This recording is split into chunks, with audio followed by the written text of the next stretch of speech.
Test 1, Exam Practice. Listening, Section 1. You will hear a telephone conversation between a woman and a man who works for a holiday company about a holiday she would like to go on. First, you have some time to look at questions 1 to 6.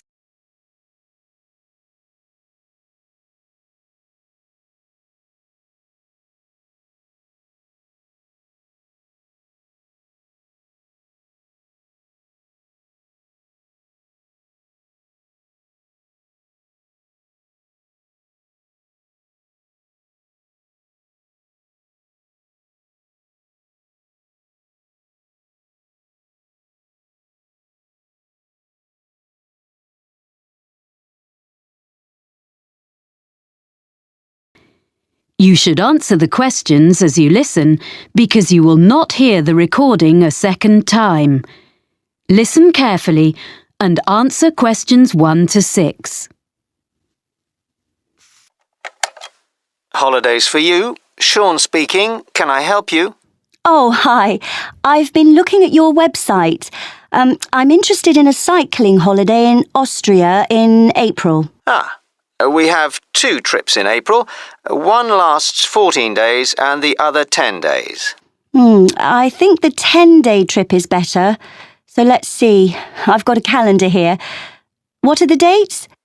Well, that trip is in the middle of the month. It starts on the 17th of April and it finishes on the 27th. That suits me. I can't leave work before the 10th of April. Let me see if there are any spaces. Is it just for yourself? Myself and my sister, so 2 of us. Yes, we have spaces. Is it a big group? At the moment, there are 12 people booked on this trip, and with you 2, that will be 14.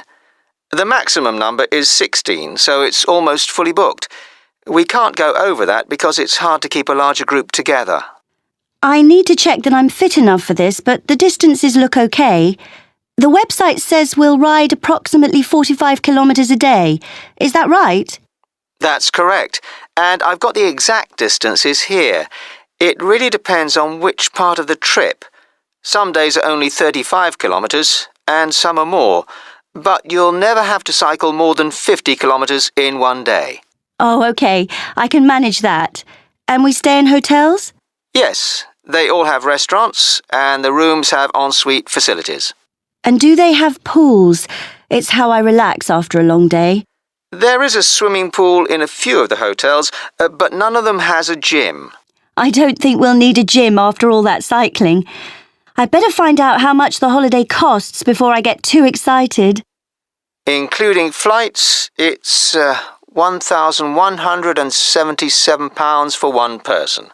Oh, we'll book our own flights on the internet. That's just £1,013 then. And we can book insurance for you if you want. And which meals are included in that price? Well, breakfast, of course, and the hotels will provide you with a packed lunch each day. We do stop during the afternoon in a village somewhere for a rest, so any snacks you buy then are extra. Then dinner will be in the hotel every evening, and that's included in the price of the holiday.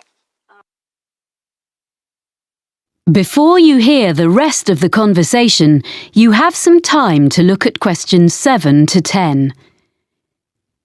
Pause the recording for 30 seconds.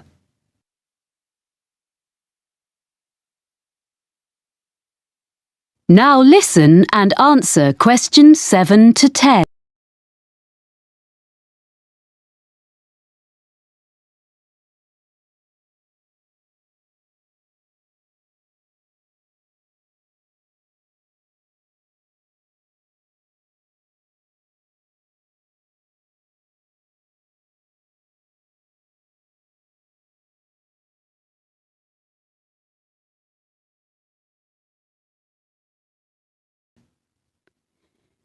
And you provide the bicycles, of course. What else?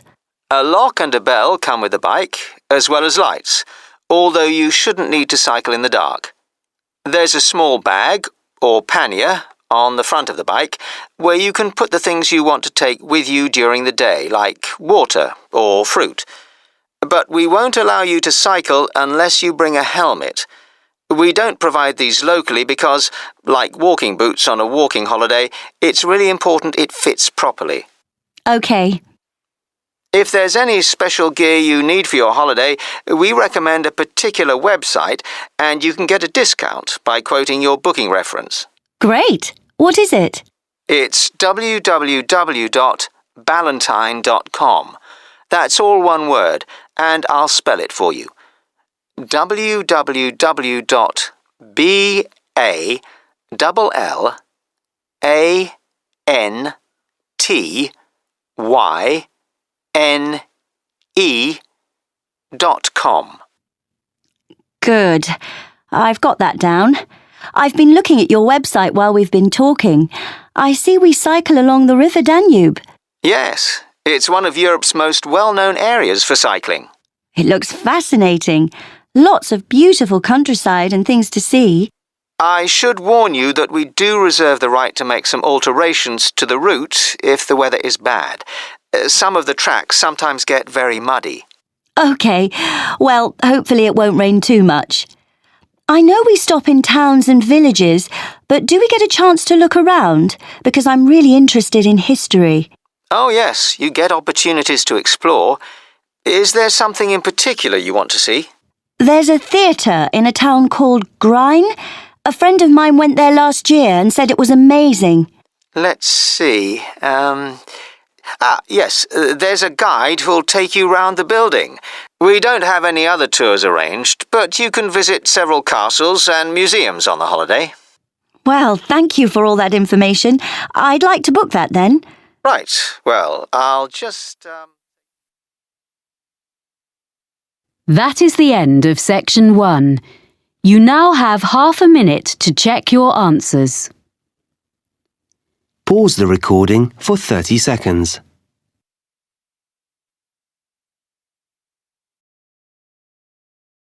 Test 1, Exam Practice. Listening, Section 2.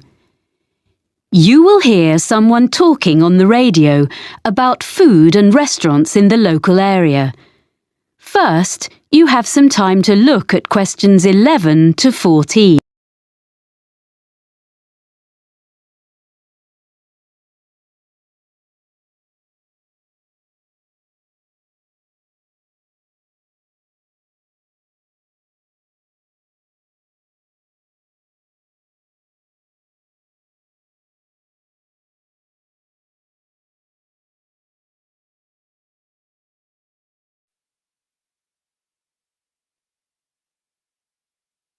Now listen and answer questions 11 to 14. And now we have our Know Your Town section, where we look at what's on offer in our area. Today, John Munro is going to tell us about local food and eating out. John. Well, most of us buy our food in supermarkets these days, but we're very lucky having a wonderful market here. It was originally on the piece of land in front of the cathedral, but at the beginning of the 20th century, it was moved to a site by the river.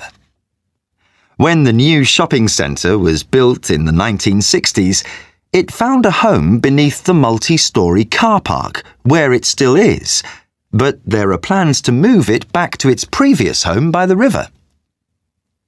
The market is now open 6 days a week. On Tuesday to Saturday, you can buy fresh fruit and vegetables, meat and cheese from the area, as well as a whole range of imported produce. But if you come on a Sunday, you'll find a different market, where craftspeople sell what they have made, things like bags, cards, clothes. During the week, there are a few stalls selling more everyday utensils like saucepans and cleaning products alongside the fruit and vegetables, as well as one new stall selling antique furniture, which is proving to be very popular. People often ask what our local dish is. As we're by the sea, they expect it to be some kind of fish recipe. Our fish is good, of course, but there isn't one particular dish that stands out. What we do have is an apple cake that isn't really made anywhere else. There's a new cafe in the high street, Barton's, which bakes them fresh every morning and serves them with delicious homemade ice cream in a choice of flavours. Now, the harbour is obviously the place to buy fresh fish. Every morning there's a stall where local fishermen sell a selection of the day's catch before the rest goes to London or abroad. They've been doing that for as long as anyone can remember, of course, but the harbour itself looks very different from a few years ago. Most of the restaurants used to be at the far end, but that part was redeveloped and the restaurants had to relocate to the other end. Many of them are simply the old ones in new premises, but a couple of new ones have opened recently, so there's a good range now, both in the harbour and the town itself. I'm now going to give you my top 6 places to eat in different parts of the town. Before you hear the rest of the talk, you have some time to look at questions 15 to 20. Pause the recording for 30 seconds.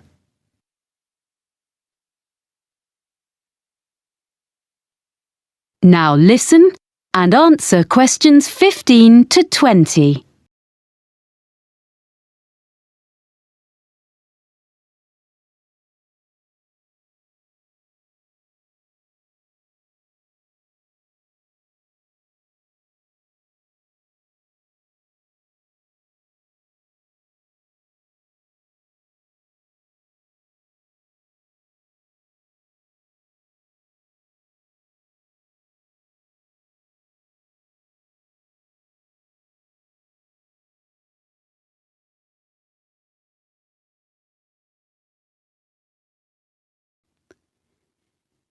So, number 1 for me is Merivale's, which is in one of the busiest parts of the town leading down to the harbour. It's in a side street, so it doesn't look out over the water, but it's very close, so you can take a walk after your meal and find one of the cafes with live music. At Merivale's, you can enjoy delicious fresh fish and seafood. The friendly staff offer very attentive service and a really enjoyable evening. The Lobster Pot is on the main road going down to the harbour, so it also misses out on the sea view, but the food makes up for that. It serves a huge range of fish and seafood, as well as vegetarian and meat dishes, so there's something for everyone. Prices are from mid-range to fairly expensive, so it's really only for a special occasion.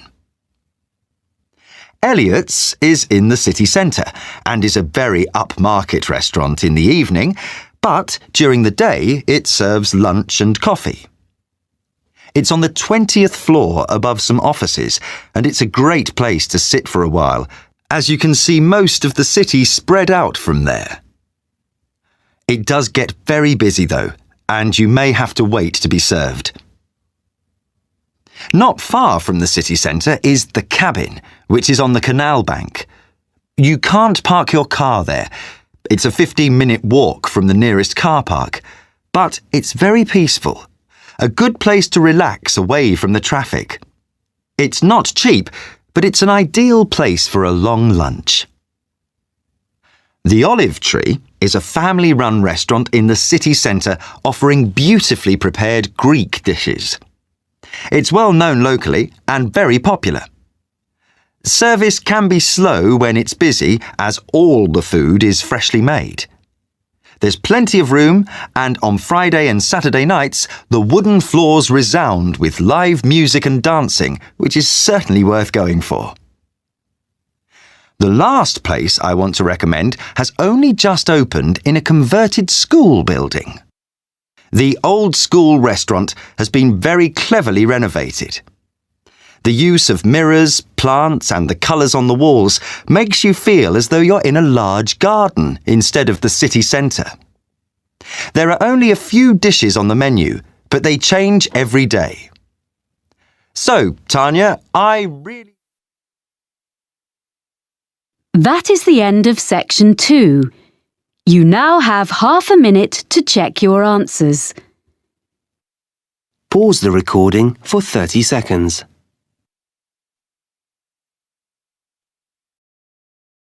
Test 1.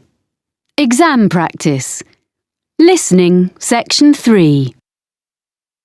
You will hear 3 students on a media studies course talking about a film they are planning to make.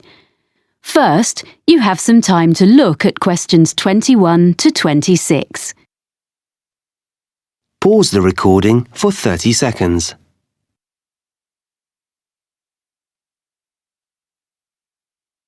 Now listen carefully and answer questions 21 to 26.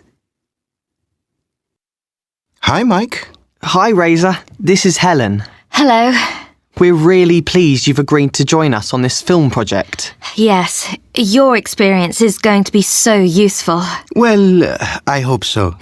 It's the technical side I know best. Lighting, sound and stuff. But you think the script is okay? Yes, I think it's great. Have you decided where you're going to shoot? Well, there's the watermill scene at the end, and we've thought about some locations in town we can use.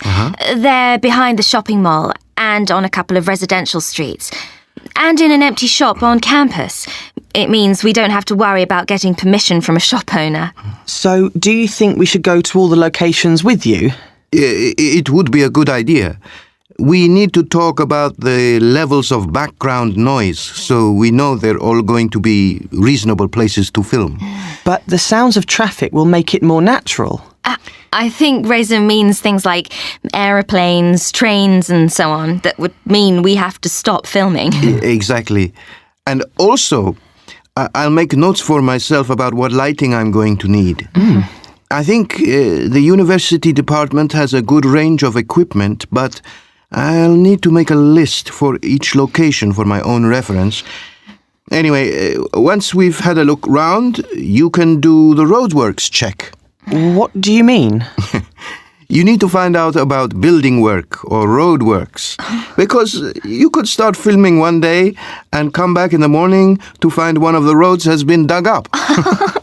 The local council have to be informed about things like that, so you can find out from them. Okay.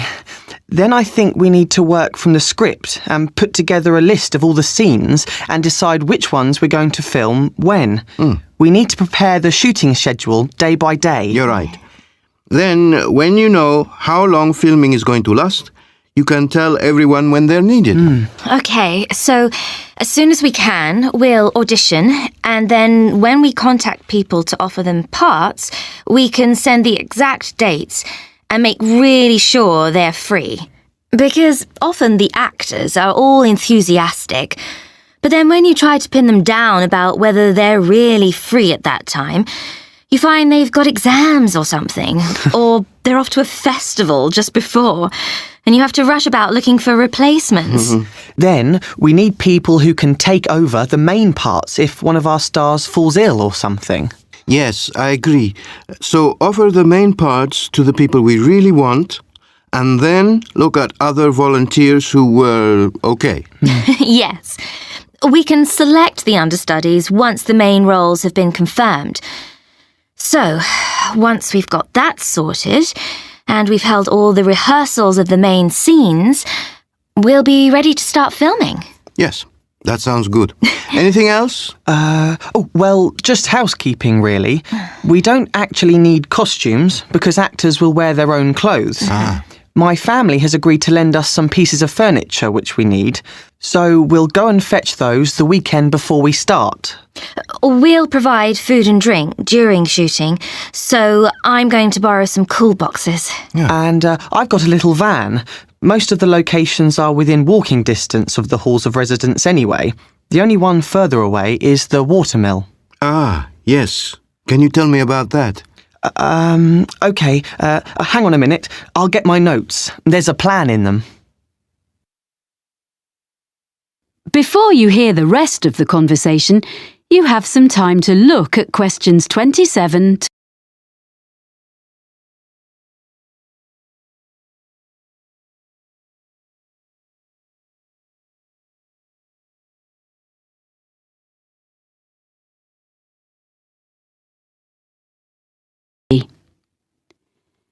Pause the recording for 30 seconds.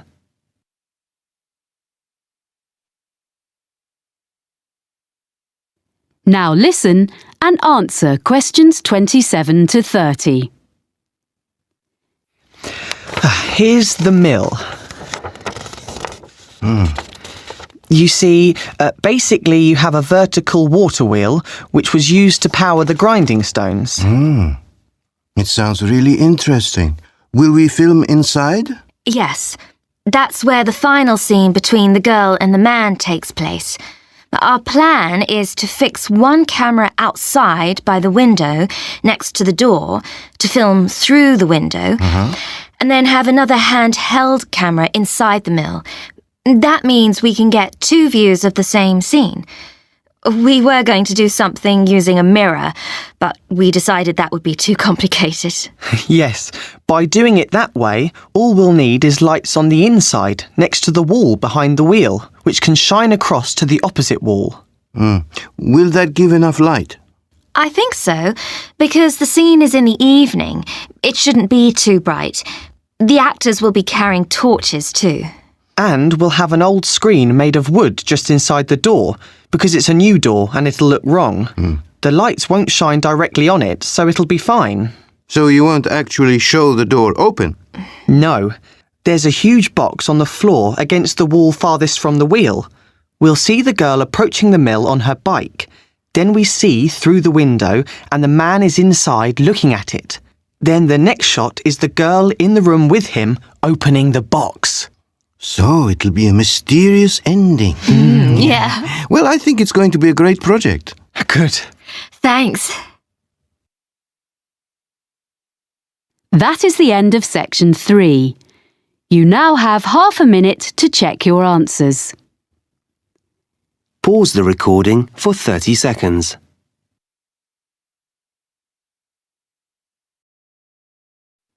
Test 1. Exam practice. Listening, section 4. You will hear part of a lecture about exotic pests given as the introduction to a course on ecology and environment. First, you have some time to look at questions 31 to 40. Pause the recording for 1 minute.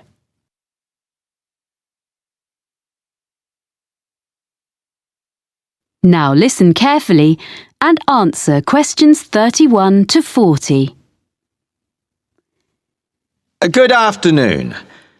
I want this afternoon, as an introduction to our ecology module, to offer examples of exotic pests, non-native animals or plants which are, or may be, causing problems, which might prove a fruitful topic for seminar papers later in the term. People and products are crisscrossing the world as never before. And on these new global highways, plants and animals are travelling too. Exotic plants and animals are turning up in Antarctica and on the most remote islands on Earth. For example, the Australian red-backed spider. It's made its way to countries fairly near home, such as New Zealand and Japan, as some of you may know. Well, it's also been found on Tristan da Cunha, which is a remote island thousands of miles from anywhere, way out in the middle of the Atlantic. Now, another famous animal invader in the other direction, so to speak, from England to Australia in the southern hemisphere, is the rabbit. This was in 1830, and it might seem less of a threat, but it became an extraordinarily destructive pest. The fact that rabbits increased so rapidly is perhaps more understandable when we remind ourselves that they had originally been introduced to England from continental Europe 8 centuries earlier. This was because they were regarded as a luxury food source, and in spite of having warm fur, they probably originated on the hot, dry plains of Spain, which of course explains why they thrive in the climate of Australia. A much less cuddly example of a pest introduced to Australia, this time from America, is fire ants. These are increasing and spreading very fast. Their huge nests can now be found in gardens in the city of Brisbane, and they are costing the Australian government a great deal of money in control measures. These were an accidental introduction, rather than a deliberate one, brought to Australia probably in horticultural imports or in mud on second-hand machinery. As a biologist and conservationist, I have become increasingly concerned about these matters. Exotic invasions are irreversible and deserve to be taken more seriously, even when they aren't particularly damaging. For example, something that is not necessarily a major disaster compared to other ecological experiments. In 1975, an Australian species of earthworm was deliberately introduced to the Northern Hemisphere, in Scotland, because they were bigger than the natives. The aim was that they would be more effective than native species, but in fact, they don't do more for the soil condition than the smaller locals, which they displace. Although they don't do a lot of harm, as far as we know up to now, this will probably prove to have been a mistake. A much more serious case, also in Scotland, as well as other countries, along with the latest victim, Iceland, is the New Zealand flatworm. This is a most unwelcome newcomer in these regions of northwest Europe. Basically, this flatworm came into these countries by accident. It's now been realised that it was actually carried in the plant pots containing exotic ornamental shrubs and so on, and as it eats local earthworms and doesn't benefit the local ecology in any way, it is a real pest. Next, there's a further instance, this time in the water, and it's come from Japan.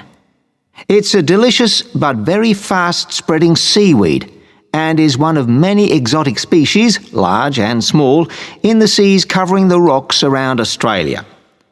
Unfortunately, it is replacing indigenous seaweeds and permanently altering the ecosystem. However, to look at the situation from a business point of view, it is now being harvested and exported, dried, back to Japan, its original home, where it's particularly popular. So, sometimes we may find accidental benefits from apparently harmful arrivals. Well, you could say that world ecology is now going the same way as popular culture. Global music and fashions, food and drinks are taking over from local ones in every land. And in ecosystems, we find vigorous exotic invaders overwhelming native species and natural habitats. But can we find any examples of invaders which appear to be a problem and then find that in fact they may not be such a big issue after all? We might take as an example a native of Australia, the budgerigar, the most common pet parrot in the world, of course. Because there have been many escapes over the years, it is now to be found flying about in feral flocks where the climate suits it. So, these flocks of budgerigars have been getting very numerous in the southeast of the United States, particularly in residential areas. People have been getting quite worried about this, but it has been observed that the size of the flocks has diminished somewhat recently. The fact that they are smaller is thought to be due to the fact that new competitors for their habitat have arrived from other places. That's the last example for now. What I'd like you to consider is this. Is the planet Earth moving towards a one-world ecosystem? How far would it be a wholly bad development? That is the end of section 4. You now have half a minute to check your answers. Pause the recording for 30 seconds.